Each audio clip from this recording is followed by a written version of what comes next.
নমস্কাৰ সকলোকে স্বাগতম জনাইছোঁ মোৰ চেনেললৈ। আজি মই এটা ভিডিঅ' যোগেদি আপোনালোকৰ মাজলৈ এটা NIOS অথবা NIOS কেণ্ডিডেটবোৰৰ হাইকোৰ্ট কেছৰ যিটো আপডেটটো আনিছোঁ। আপোনালোকে গম পায় যোৱা 17 তাৰিখ অৰ্থাৎ জুন মাহৰ 17 তাৰিখে এটা নটিফিকেশ্যন বুলি ক'ব লাগিব বা ফিজিকেল ডকুমেণ্ট ভেৰিফিকেশ্যনৰ এটা লিষ্ট ওলাইছিলে। এই লিষ্টৰ যিটো গাইডলাইন দিয়া হৈছিলে এই গাইডলাইন মতে NIOS প্ৰাৰ্থীবিলাকৰ পৰা 6টাকৈ প্ৰুফ বিচাৰিছিলে। মানে তেওঁলোক ইন ছাৰ্ভিচ হয় নে নহয়, মানে ইন ছাৰ্ভিচ টিচাৰ হৈ আছিলে নে নাই, সেই 2017 চনৰ কিবা এটা তাৰিখ আছিলে, সেইটো মই এতিয়া নকওঁ, মনত ভালদৰে হোৱা নাই। সেই তাৰিখৰ সময়ৰ আগৰে পৰা তেওঁলোকে মানে ইন ছাৰ্ভিচ আছিলে নে নাই সেইটো প্ৰুফ হিচাপে মানে তেওঁলোকৰ পৰা 6টা প্ৰুফ বিচাৰিছিল, ডকুমেণ্ট বিচাৰিছিল, যিটো NIOS প্ৰাৰ্থীবিলাকৰ বাবে অসম্ভৱ আছিলে। কাৰণ কি অসম্ভৱ, সেইটো সময়ত অনলাইন নাছিলে। এতিয়া যিহেতু তেওঁলোকে এই যিটো এই প্ৰুফটো দিব পৰা অৱস্থাত নাছিলে, সেইবাবে তেওঁলোকে হাইকোৰ্ট কেছ মানে এটা ৰেজিষ্টাৰ কৰিলে। এতিয়া এই হাইকোৰ্ট কেছৰ যোগেদি তেওঁলোকে এটা প্ৰেয়াৰ কৰিব বিচাৰিছে, এটা ৰিকুৱেষ্ট কৰিব বিচাৰিছে যাতে তেওঁলোকক কিছু একচুৱেলি সকাহ দিয়া হয়। কাৰণ এই যিটো 6টা যিটো ডকুমেণ্ট বিচাৰিছে, এই ডকুমেণ্টটো তেওঁলোকে যিহেতু দিব নোৱাৰে সকলোৱে।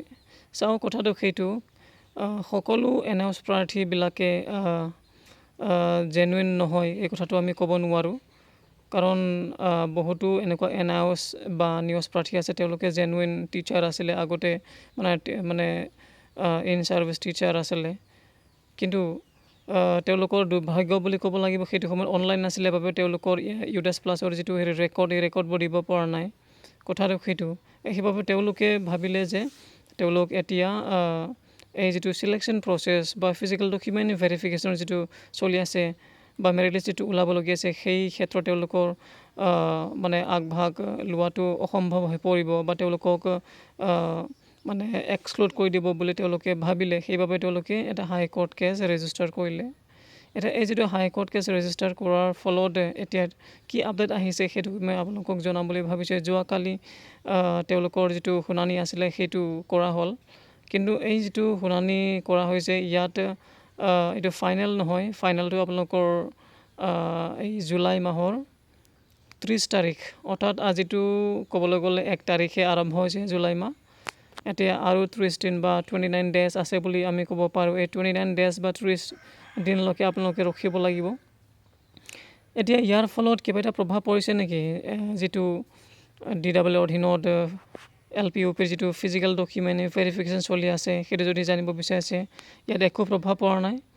যিটো ফিজিকেল ডকুমেণ্ট ভেৰিফিকেশ্যন আজিৰ পৰা অৰ্থাৎ 1 তাৰিখৰ পৰা চলিবলগীয়া আছিলে সেইটো চলি যাব 8 তাৰিখলৈকে। আৰু যিটো ওলাবলগীয়া আছে এই যিটো physical document verification 3rd list 4th list যিমানবোৰ ওলাবলগীয়া আছে সেইবোৰ গোটেই ওলাই থাকিব। যদিও তেওঁলোকৰ যিটো এই 139 জন কোৰ্ট কেছ ৰেজিষ্টাৰ কৰিছিলে, তেওঁলোকৰ বাবে এটা ছেপাৰেট ফিজিকেল ডকুমেণ্ট ভেৰিফিকেশ্যনৰ বাবে লিষ্ট উলিয়াই দিয়া হ'ব, এই কথাটো ইয়াত লিখি দিয়া হৈছে।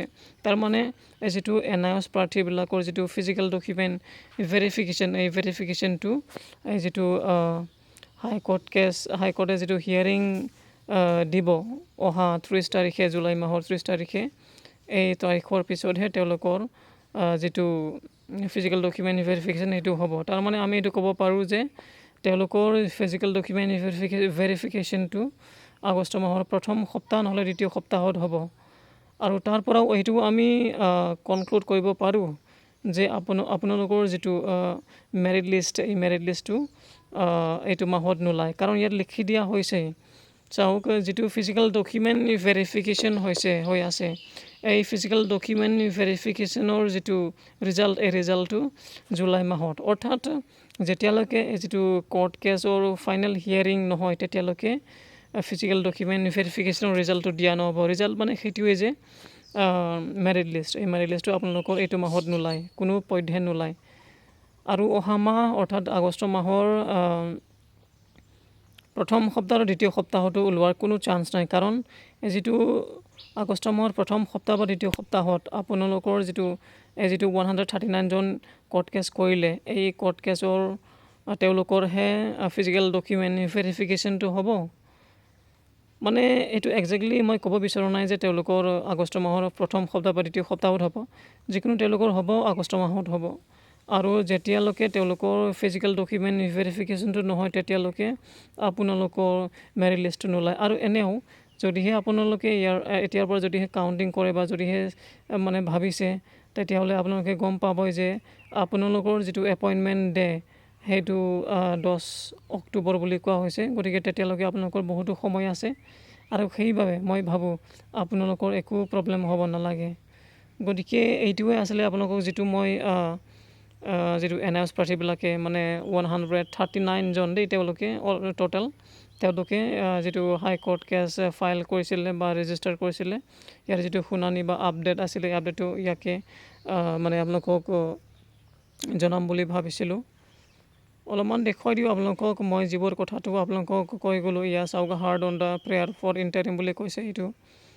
আৰু 2 নম্বৰটো দেখুৱাই দিওঁ, চাওক 17 তাৰিখে জুন মাহৰ 17 তাৰিখে এটা নটিফিকেশ্যন বা ফিজিকেল ডকুমেণ্ট ভেৰিফিকেশ্যন লিষ্ট ওলাইছিলে, তাতে গাইডলাইন দিয়া হৈছিলে।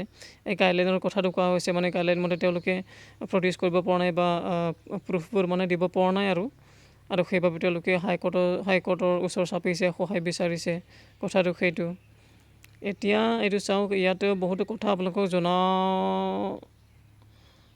জনাবলৈ যদি লগীয়া আছে বা জনাব লাগে তেতিয়া জনাই দিব পাৰিম, একো ইয়াত ডাঙৰ কথা নাই। ইয়াত চাওক, ইয়াত যিটো লিখিছে ন, এইটো চাওক, Jasbir Singh and others versus state of Uttarakhand বুলি কৈছে ন। এইটো সুপ্ৰিম কোৰ্টৰ কেছ হয়, এইটো এনআইএছ প্ৰাৰ্থীবিলাকৰে হয়। তেওঁলোকৰ যিটো কেছৰ যিটো হিয়াৰিং বা জাজমেণ্ট দিয়া হৈছিলে, এই জাজমেণ্টটো এনআইএছ প্ৰাৰ্থীবিলাকৰ মানে সপক্ষে দিয়া হৈছিলে। তেওঁলোকক মানে ইনক্লুড কৰিব লাগে বুলি কৈছিলে। কিন্তু এই যিটো সুপ্ৰিম কোৰ্টৰ যিটো হিয়াৰিং ন বা জাজমেণ্ট, এই জাজমেণ্টত এনেকুৱা মানে বহুতো বিচৰা নাছিলে, ছটাকৈ প্ৰুফ বিচৰা নাছিলে। কিন্তু আমাৰ অসমত সেইটো বিচাৰিছে, এই কথাটো ইয়াতে কৈছে মানে। গতিকে যিহেতু সুপ্ৰিম কোৰ্টে সেইবোৰ মানে বিচাৰিবলৈ কোৱা নাই বা সেইবোৰ ছটাকৈ ইমান প্ৰুফ বিচৰা নাই, গতিকে আমাৰ অসমৰ যিটো DEE বা এডুকেশ্যন ডিপাৰ্টমেণ্টে কিয় বিচাৰিছে এই কথাটো ইয়াত লিখিছে, আৰু কথাটো সেইটোৱে, বাকী একো নাই। তাৰপাছত যদি তললৈ অলপমান চাই যাওঁ, এইটো চাওক 6 numbers of documents which were not asked to be furnished by the Honorable Supreme Court while passing the order as stated of চাওক, এইটোকে এইমাত্ৰ মই কৈছিলোঁ, কথাটো সেইটোৱে। তাৰপাছত আৰু যদি অলপমান তললৈ যাওঁ, ইয়াতো কৈছে চাওক, তেওঁলোকৰ যিটো এনআইএছ প্ৰাৰ্থীবিলাকৰ অকল এটাই আছে বুলি কৈছে, ক'বলৈ গ'লে এটা চাৰ্টিফিকেট, এইটো হ'ল এক্সপিৰিয়েঞ্চ চাৰ্টিফিকেট। তাৰ বাদে মানে সিমান প্ৰুফ নাই বুলি কৈছে। কাৰণ আপোনালোকে চাগে গম পাইছে যে সেইটো সময় 2017 চনত যিটো ইউডাইছ প্লাছ অনলাইন হোৱা নাছিলে, আৰু সেইবাবে বহুতৰ নাম ইউডাইছ প্লাছত এড কৰা হোৱা নাছিলে বা মেনশ্যন কৰা হোৱা নাছিলে। গতিকে তেওঁলোকৰ বহুতো প্ৰব্লেম হৈ আছে, আৰু এই প্ৰব্লেমৰ পৰাই মানে হাত সাৰিবলৈ তেওঁলোকে হাইকোৰ্টৰ ওচৰ চাপিছেহি, কথাটো সেইটো। এতিয়া আৰু শেষত এটা আকৌ দেখুৱাই দিওঁ আপোনালোকক, যিটো এইটো চাওক, however result of verification may be kept in abeyance till returnable date। এইটো চাওক, result of verification, result of অথনি মই ক'লোৱে আপোনালোকক, মানে মেৰিট লিষ্টটো আৰু যেতিয়ালৈকে ফাইনেল হিয়াৰিংটো নহ'ব তেতিয়ালৈকে মানে সেইটো আউট কৰা নহ'ব, কথাটো সেইটোৱে। গতিকে মই অনুমান কৰি আপোনালোকক জনাই দিছোঁ, মানে ক'ব বিচাৰিছোঁ যে আপোনালোকৰ যিটো মেৰিট লিষ্ট, এই মেৰিট লিষ্টটো ছেপ্টেম্বৰ মাহৰ ফাৰ্ষ্ট উইক বা ছেকেণ্ড উইকত ওলোৱাৰ চান্সটো বেছি আছে। সেইটো ছেপ্টেম্বৰ মাহৰ ফাৰ্ষ্ট উইক বা ছেকেণ্ড উইকত ওলোৱাৰ চান্সটো বহুত বেছি আছে। গতিকে এইটোৱে আছিলে। তাৰপাছত 30 তাৰিখলৈকে অলপ ৰখি দিব, তাৰপাছত মই আপোনালোকৰ বাবে এনেকৈ আপডেট আনি থাকিম। এনেকুৱা আপডেট পাই থাকিবলৈ, খবৰ পাই থাকিবলৈ আপোনালোকে মোৰ চেনেলৰ সৈতে জড়িত হ'ব পাৰিব। ধন্যবাদ।